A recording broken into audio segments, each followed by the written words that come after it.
And who has limiting beliefs, by the way? Who? Everyone does. So you got to become aware of it and you got to destroy it.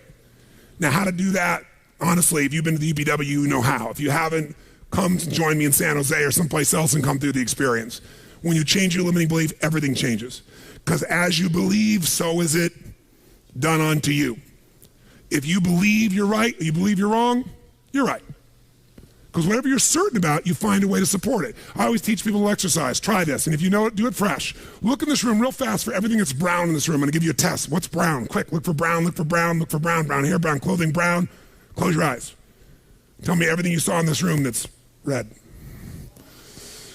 Raise your hand if you see more brown in your head than red and say I. Open your eyes. Now look for red. Look for red. Look for red. Look for red. Look for red. Look for red. Look everywhere for red. Look for red. Raise your hand if you found more red this time. Raise your hand. Say I. Why? Because you're looking for it. Because whatever you focus on, you'll find. In fact, you'll find stuff that's not there. How many saw beige, called it brown just to feel successful? How many saw burgundy, called it red just to feel successful? See, once you believe something is a certain way, out of your need for certainty, you'll change things to meet that belief. Let me show you in 2 seconds flat why the rich get richer and the poor get poorer. I call it the success cycle, real fast. Draw yourself 4 squares, put them up on the screen here. You'll see, as I do this, take a quick look, you'll notice you've got the word potential up in the left-hand square. Up in the right-hand square is the word action. Bottom right is the word results. Bottom left is the word belief, or another word for that would be a sense of certainty. Potential, action, belief, results. And notice there's arrows in a clockwise fashion where they just keep feeding each other over and over and over again. So again, it's potential, action, results, belief, or another word for that would be certainty. Now, did you ever notice how rich people tend to get richer and poor people to get poorer? And I don't just mean rich in financial terms. I mean people that are rich emotionally. Do you ever notice how happy people tend to get happier? And depressed people tend to get more depressed? How many have found this to be true? Say I. It's because the power of momentum and what I'm about to show you. So let me show you something here. What's the potential of any human being? You tell me, quick. Unlimited. Do most people's results reflect that true potential? Yes or no? No way. Why? Because most people aren't taking enough what? But is it possible to take a lot of action and still get lousy results? What if you got a salesman that works for you and they walk out and they knock on 100 doors and they say, you wouldn't want to buy anything from me, would you? Or they don't say that verbally, but they say it non-verbally. Is that going to affect their results? Yes or no? So it's not enough even to take enough action, because when we believe it's not going to work or we're uncertain, does that affect how much of our potential we tap? Yes or no? See, if you don't think it's going to work, you're not going to put out a bunch of your energy when you think it's going to fail. And by the way, when you're not sure, you tap little potential. Do you take little or a lot of action? When you're not sure, when you think it's not going to work, do you take massive action or little action? Now, when you take little potential with little action, what kind of results do you get? Little lousy results. And when you get lousy results, what does that do to your belief? You go, see, I told you it wasn't going to work. Told you it was a waste of time. And then, by the way, when you have less belief, how much more potential do you take? More or less? If it's possible, you tap less potential, more or less action. Less. And what happens to your results? They get even what? And now they got worse results. What does that do to your belief? And by the way, now you see the current economy. Isn't it true? Everybody out there is going, oh my God, the results are so bad, it's going to get worse in the future. So I better pull in my horns, there's less potential, so I'm not going to push as hard. I'm not going to take much action. Oh my God, I'm getting lousy results with little potential action. Oh my God, it's going to get worse. That's what creates a recession, depression, whatever you want to call it. How do you change that? By the way, can it work the opposite direction? What would happen if something inside you gave you so much certainty inside of you that you felt absolutely certain that recession was your friend? That the worst economy for you was the greatest time on earth, and all you had to do is manage your state and apply your fundamentals and immerse, stay coached so you don't get off target, keep taking action, and you could own your business and you go to other people's businesses. How many believe that, by the way, now? Say I. When you have that kind of certainty, are you going to use more of your potential when you go home or less? Which one, my friends? Are you going to take less or more action? When you are certain and you use lots of your potential with massive action, what kind of results do you get? Massive action gets massive results. What kind of belief do you get now when you get better results? You go home, you use your core story. You go home, you take one of these techniques, you get a different response. You go home and you stimulate a new source of profit or income. You go home and you add a service. You go home and do anything. And it works. Your brain goes, yeah, it works. Now, by the way, at Home X, we went in there. Thank God we went in there because they took our stuff and it looked like it wasn't working. Do you remember that? Yes. Because some people there didn't want the change to happen. So we had to dig in and find it was working. We knew you can't take action. You can't sow that seed and reap nothing. So we uncovered what was really going on. You're going to have to watch for the same thing, depending upon the size of your organization. But bottom line, when you get great results, belief gets stronger. Now you're totally certain. Are you going to use more or less potential, my friends? Which one? More. You're going to take even more what? Get even greater what? Even more certainty. And now what happens to your business? Boom, boom, boom, boom, boom, boom, boom. And now you have a different momentum.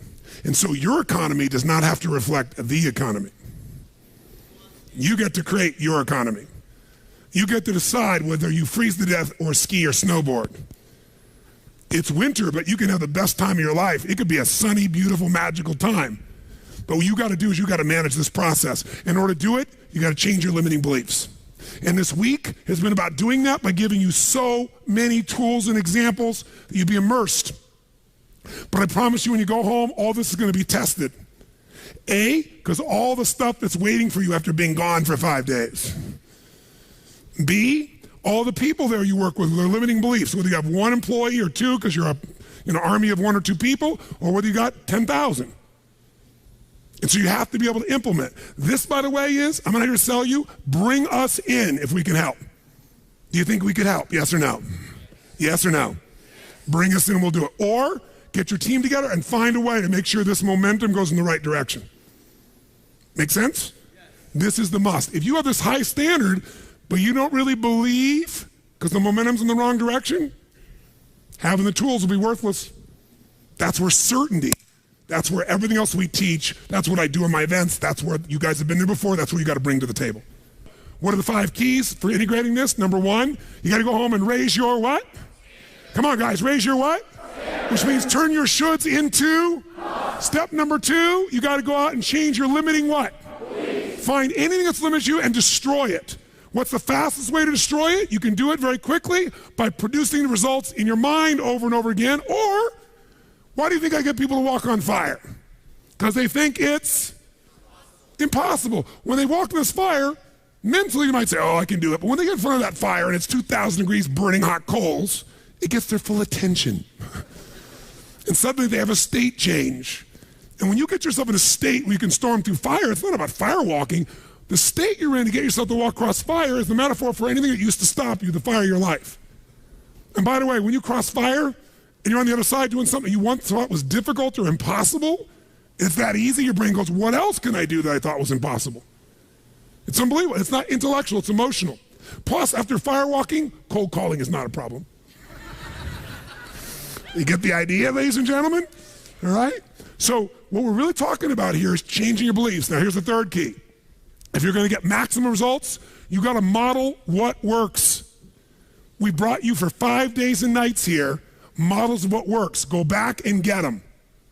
Now here's where the challenge is. How many got tons to do in your normal list of things to do when you go home? How many got a lot to do? Say I. How many have a lot of outcomes you got to go after? Say I. How many have the same amount of time you had before? Say I. So in your business, if you need something to get done, you get it done because it's an absolute what? Or you hire someone to get it done. Hire us, hire someone else, get somebody inside. But are these things you're going home with musts or shoulds? Which one? Do whatever it takes. You say, I don't have the money. You don't have the money not to. Forget us. Hire somebody as an individual who knows what they're doing and put them in there.